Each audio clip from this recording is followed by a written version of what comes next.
Class 12th की physics first paper में हमने पढ़ा था, इसके पहले पढ़ा था कि आवेशित चालक के ठीक बाहर वैद्युत क्षेत्र की तीव्रता। आज जो हमको पढ़ना है वो पढ़ना है समान पृष्ठ घनत्व की धन तथा ऋण आवेशित समांतर अचालक प्लेटों के बीच तथा उसके बाहर वैद्युत क्षेत्र की तीव्रता। ये पढ़ना है हमको आज फिजिक्स फर्स्ट पेपर में। तो देखिए, मान लेते हैं, हमने क्या बताया, सबसे पहला काम हमारा जो टॉपिक है आज का, वो टॉपिक है समान पृष्ठ घनत्व की। देखिए टॉपिक यही है, समान पृष्ठ घनत्व की धन तथा ऋण आवेशित, धन तथा ऋण आवेशित, धन तथा ऋण आवेशित समांतर अचालक प्लेटों के बीच, आवेशित समांतर अचालक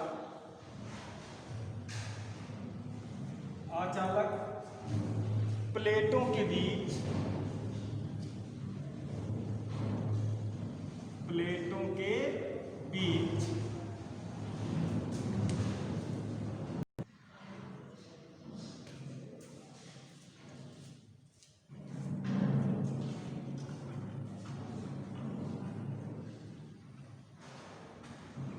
ये हमारा टॉपिक है।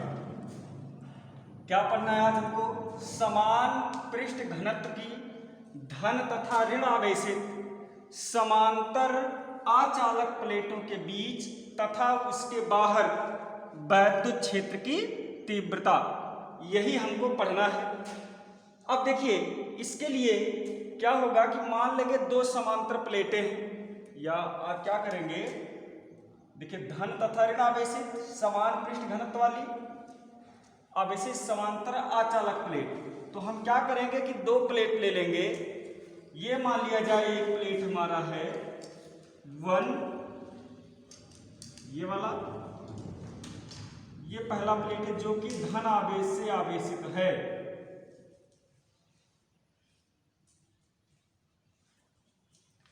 ये पहली प्लेट हो गई। और एक अन्य प्लेट हम ले लेते हैं, ये जो कि ऋण आवेशित है। देखिए, तो हमारा ये जो था, हमने क्या किया, दो प्लेट ले लिया, प्लेट 1 और प्लेट 2।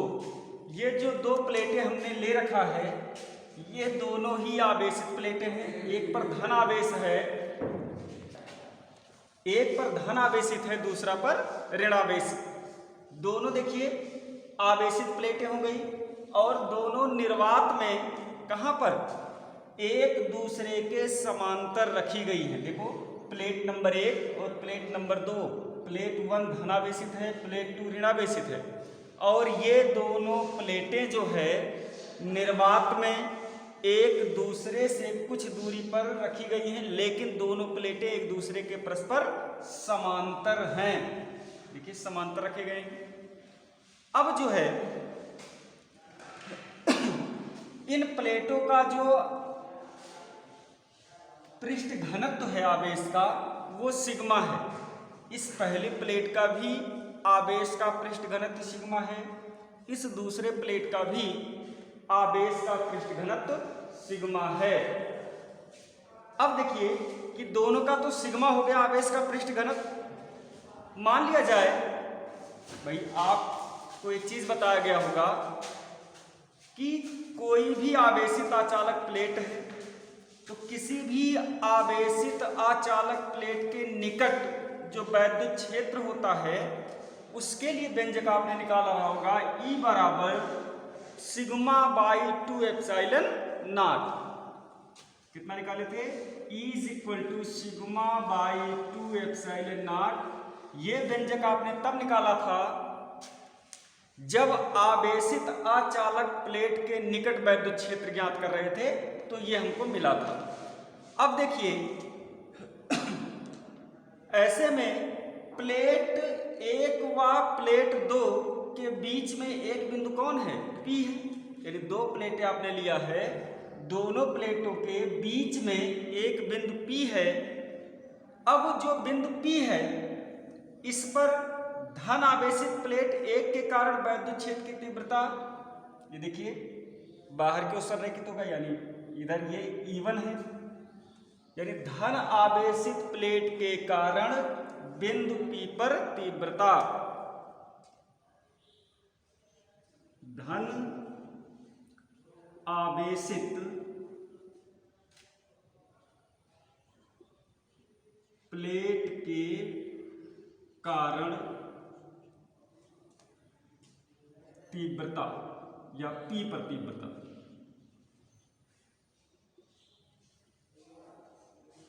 ये जो हो जाएगा E1 is equal to sigma by 2 epsilon naught, ये हो जाएगा।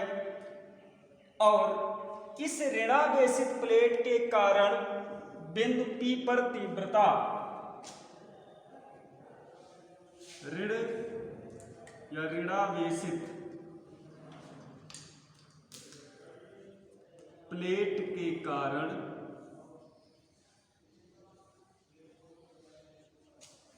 P पर तीव्रता, ये जो हो जाएगा E2 और E2 equal to sigma by 2 epsilon naught. अब हम देख रहे हैं कि प्लस आवेश और ये यानी धनावेशित प्लेट और ऋणावेशित प्लेट दोनों ही के कारण जो बिंदु P पर वैद्युत क्षेत्र की तीव्रता है वो E1 व E2 एक ही दिशा में है। देखो ये इसके कारण P पर तीव्रता E1 बाहर की ओर संरेखित है, प्लेट जो दूसरा रखे हैं जो ऋणावेशित है इसके कारण बिंदु P पर तीव्रता ठीक उसी दिशा में है जिस दिशा में E1 है। तो हम क्या करेंगे, बिंदु P पर परिणामी तीव्रता निकाल देंगे। P पर कि बिंदु P पर परिणामी तीव्रता, तो E होगा, E इज इक्वल टू, अब क्या होगा कि दोनों जोड़ लिए जाएंगे E1 प्लस E2। ऐसी अवस्था में E is equal to sigma by 2 epsilon naught plus sigma by 2 epsilon naught, दोनों के हर समान है, अंश जुड़ेंगे तो E is equal to 2 sigma by 2 epsilon naught हो जाएगा, 2 से 2 रिमूव, तो E इज इक्वल टू मिल गया हमको सिग्मा बाई एप्सिलॉन नॉट। ये हमारा व्यंजक प्राप्त हो गया। कहां पर मिला है ये मिला है दोनों प्लेटों के मध्य, दोनों प्लेटों के मध्य अगर वैद्युत क्षेत्र की तीव्रता की बात करेंगे तो E इज इक्वल टू मिलेगा सिग्मा बाई एप्सिलॉन नॉट मिलेगा। अब देखिए ये तो क्या, देखिए प्लेटों के बीच में, अब चलिए चलते हैं कि बाहर वैद्युत क्षेत्र की तीव्रता निकालते हैं। तो मान लिया जाए कि ठीक इसी में प्लेट 1 और प्लेट 2 के बाहर एक बिंदु हमारा है P डैश, जिस पर हमें वैद्युत क्षेत्र की तीव्रता निकालनी है।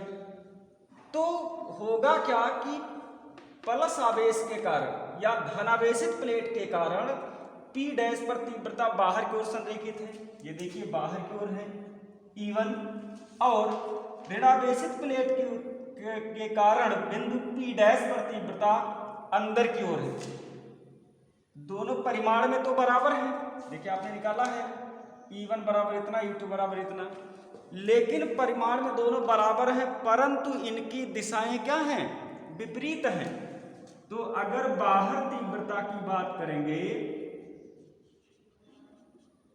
तो क्या होगा, E बराबर E1, दिशा विपरीत है इसलिए क्या हो जाएगा माइनस E2, तो E is equal to sigma by 2 epsilon naught minus sigma by 2 epsilon कितना, ये कैंसिल, क्या मिल गया, 0।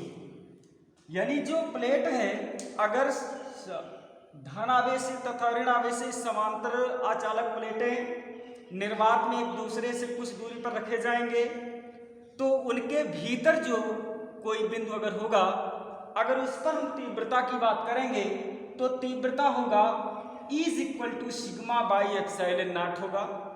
जबकि यदि उनके बाहर स्थित किसी बिंदु पर वैद्युत क्षेत्र की तीव्रता की बात करेंगे तो वो कितना होगा, 0 होगा। ये हो गया।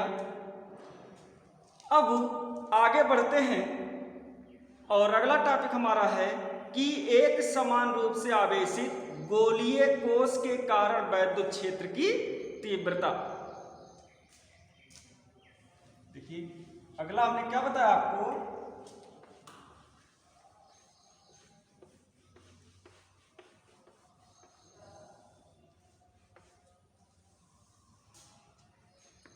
अगला हमने कहा है कि एक समान रूप से आवेशित, एक समान रूप से आवेशित गोलीय कोश के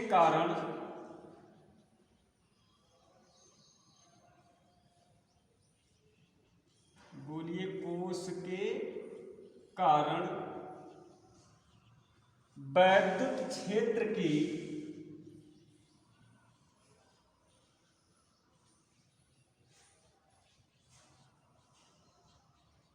तीव्रता, ये निकालना है। एक समान रूप से आवेशित गोलीय कोश है, गोलीय कोश के कारण वैद्युत क्षेत्र की तीव्रता। देखिए मान लिया जाए कि R त्रिज्या का, कैपिटल R त्रिज्या का क्या है, एक गोलीय कोश है जिस पर +Q कूलाम का आवेश एक समान रूप से वितरित है या फैला हुआ है।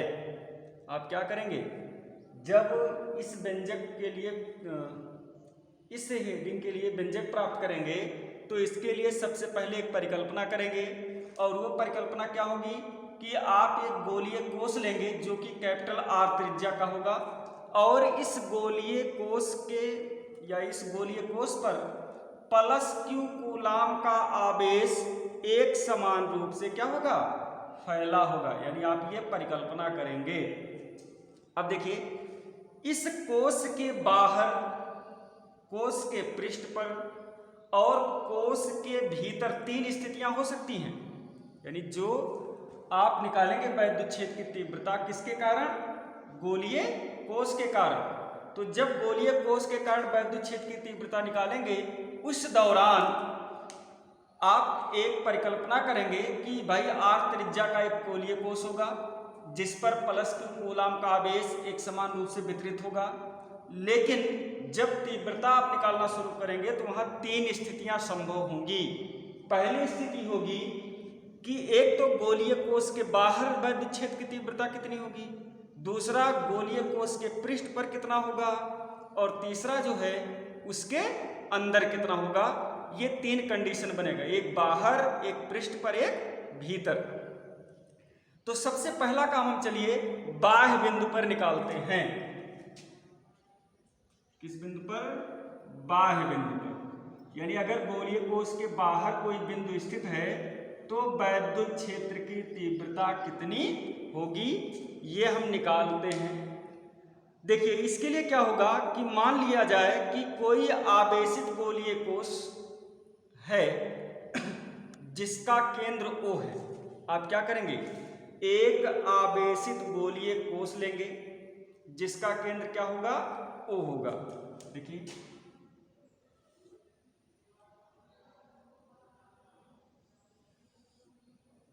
ये हमारा हो जाएगा एक आवेशित गोलीय कोश और इस आवेशित गोलीय कोश का केंद्र जो है ये हो गया O।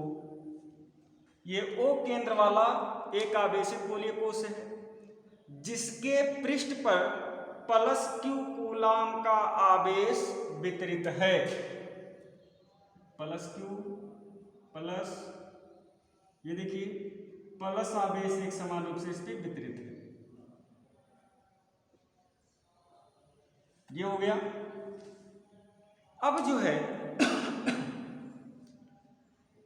इसके केंद्र से r दूरी पर कोई बिंदु P है, ये यहां कहीं देखो, ये बात कर रहे हैं कि इसके केंद्र से कितना r दूरी पर यहां कहीं एक बिंदु P है।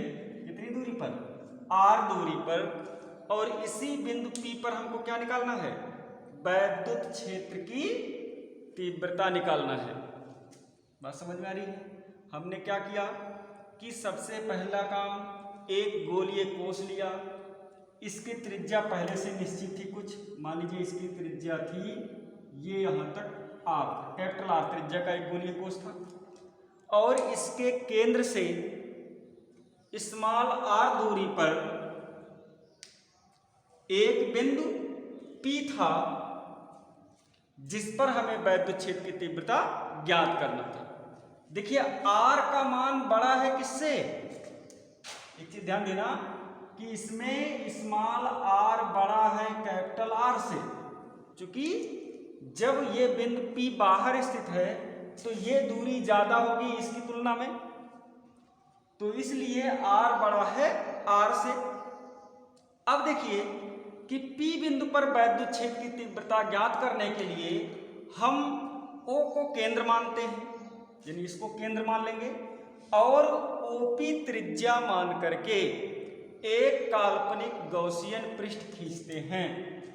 क्या करेंगे? एक काल्पनिक गॉसियन पृष्ठ इसे खींच लेंगे जो कि P से होकर गुजरेगा।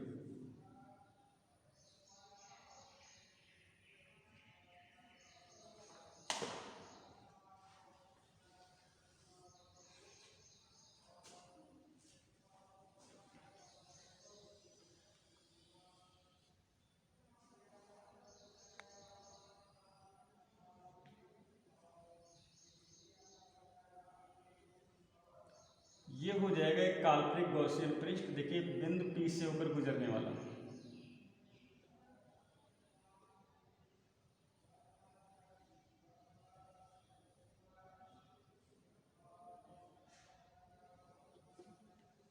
ये हो गया एक काल्पनिक गॉसियन पृष्ठ खींच दिया गया।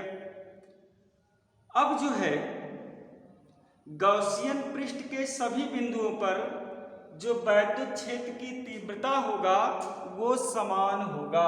यानी जो काल्पनिक गॉसियन पृष्ठ खींचे हैं, इस खींचे गए काल्पनिक गॉसियन पृष्ठ के प्रत्येक बिंदु पर वैद्युत क्षेत्र की तीव्रता का मान क्या होगा?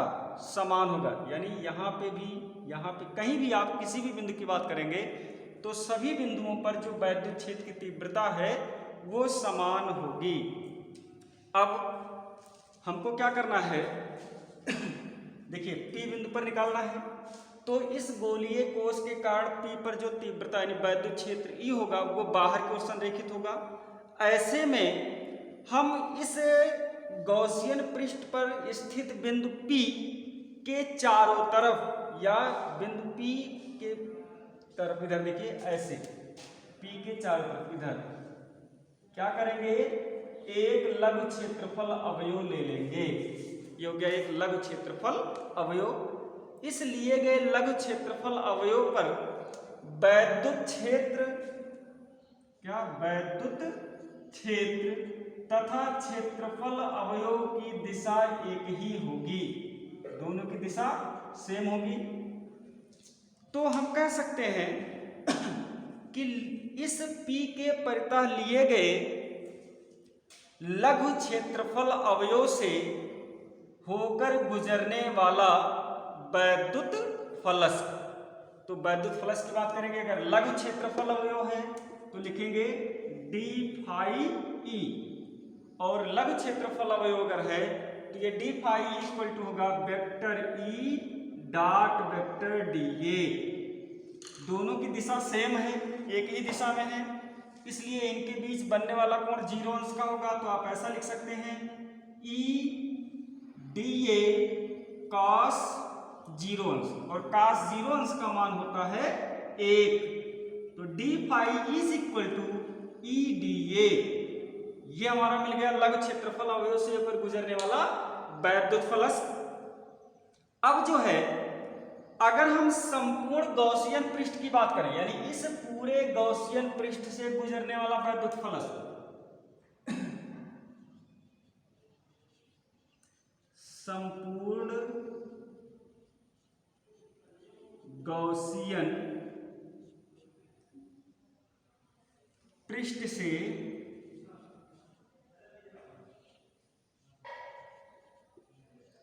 गुजरने वाला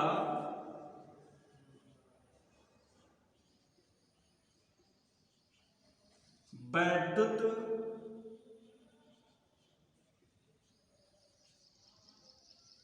फलक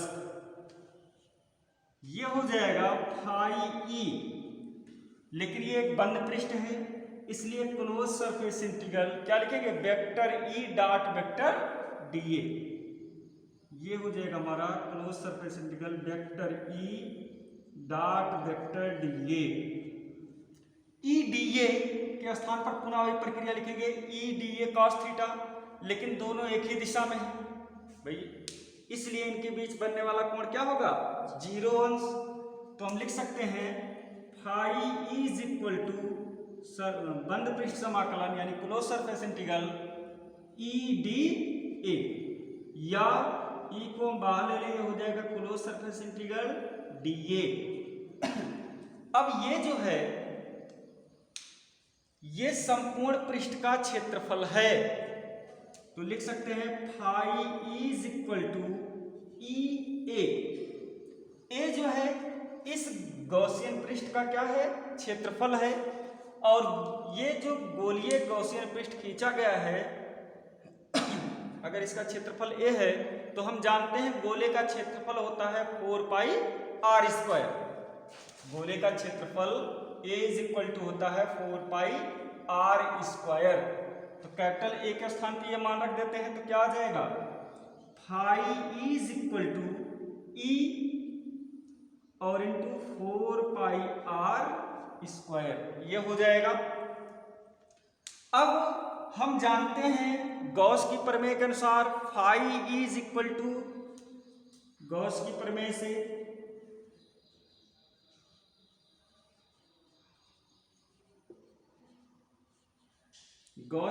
से फाई इज इक्वल टू हो जाएगा क्यू बाई एप्सिलॉन नॉट। तो मान रख दीजिए Q by epsilon naught is equal to E into 4 pi R square. अगर 4 पाई आर स्क्वायर को इधर लाएंगे तो E is equal to Q by 4 pi R square epsilon naught, या ऐसे भी लिखा जा सकता है कि 1 by 4 pi epsilon naught Q by R square. ये हो गया कहां पर, पृष्ठ पर वैद्युत क्षेत्र की तीव्रता। इतना तो आ गया, किसी भी बिंदु आवेश के कारण r दूरी पर वैद्युत क्षेत्र की तीव्रता के लिए यह सूत्र मिल गया आपको। अब देखिए यदि कोश पर आवेश का पृष्ठ घनत्व सिग्मा हो, कितना हो, ये जो गोलीय कोश लिए हैं, यदि लिए गए गोलीय कोश का आवेश का पृष्ठ घनत्व सिग्मा हो तो हम लिख सकते हैं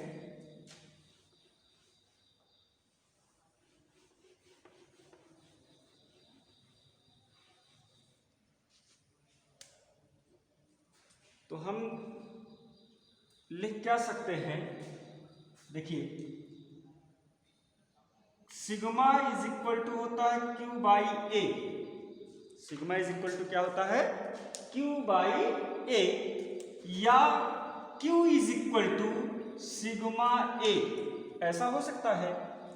अब ए जो है ये क्षेत्रफल है गोले का, और गोले का क्षेत्रफल होता है 4 पाई आर स्क्वायर। हमने क्या कहा है कि यदि कोश पर आवेश का, कोश का मतलब ये वाला अंदर वाला कोश जो आर त्रिज्या का था, तो यहाँ लिखेंगे Q is equal to sigma और इसके स्थान पर 4 पाई r का स्क्वायर मान उठा के रख दीजिए। तब E इज इक्वल टू, यदि मान आप यहां रखेंगे तो मिलेगा क्या, E इज इक्वल टू, आप पढ़े रहे होंगे, सिर्फ प्रक्रिया यही रहेगी, 1/4 पाई एप्सिलॉन नॉट Q के स्थान पे सिग्मा इंटू 4 पाई r स्क्वायर और बाई r स्क्वायर।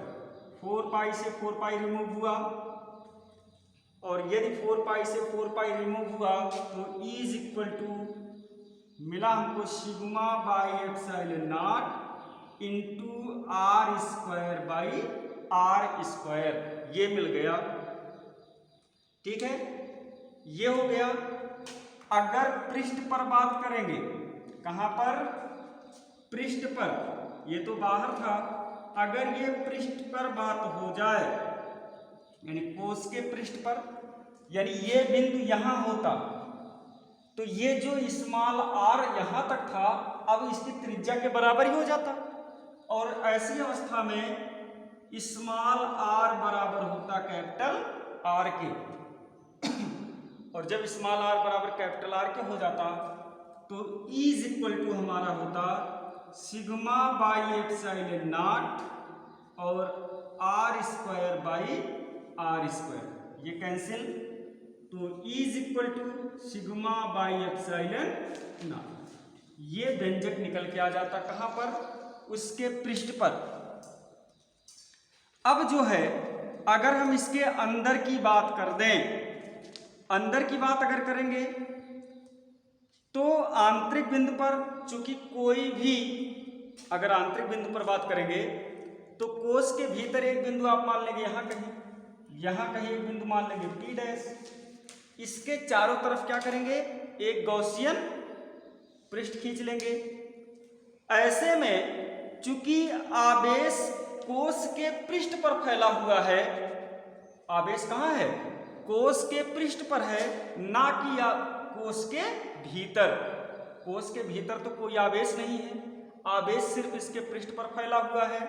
इसका मतलब कि P डैश से गुजरने वाला जो गॉसियन पृष्ठ होगा उस पर किसी भी प्रकार का कोई आवेश नहीं होगा और जब इस पर कोई आवेश नहीं होगा तो निर्गत वैद्युत फ्लक्स क्या होगा, शून्य होगा और यदि निर्गत वैद्युत फ्लक्स शून्य होगा तो E का मान भी क्या हो जाएगा, शून्य ही होगा।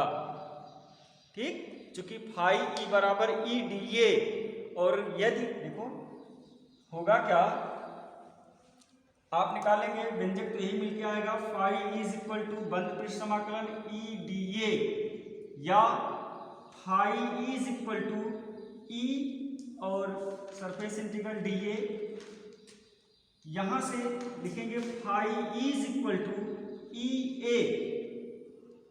अब जो है ये अगर गॉस की प्रमेय लगाएंगे तो Q by epsilon naught is equal to EA, लेकिन आंतरिक बिंदु पर आवेश है ही नहीं, अंदर जो है Q बराबर क्या है, 0। अगर Q बराबर 0 यहां लिख देंगे तो ये मिलेगा EA is equal to 0, E is equal to 0, ये हो जाएगा व्यंजक। तो ये तीनों कंडीशन में गोलीय कोष के कारण वैद्युत क्षेत्र की तीव्रता तीनों कंडीशन में आपने निकाला, एक तो उसके बाहर, एक पृष्ठ पर और दूसरा उसके भीतर। बाहर क्या निकाले थे, बाहर निकाला गया था E is equal to sigma by epsilon naught R square by R square. उसके पृष्ठ पर बात किए थे तो E is equal to sigma by epsilon naught, और जब अंदर की बात किए थे तो यहां पर क्या हुआ था, वैद्युत क्षेत्र की तीव्रता हमारा शून्य आ गया था। तो ये व्यंजक हमारा प्राप्त हुआ। अब अगला जो हमारा टॉपिक है वो सेम यही है कि आवेशित अचालक गोले के कारण वैद्युत क्षेत्र की तीव्रता, आवेशित अचालक गोले के कारण वैद्युत क्षेत्र की तीव्रता, ये हमको पढ़ना है और ये जो है हम अगली वीडियो में इस पर डिस्कस करेंगे।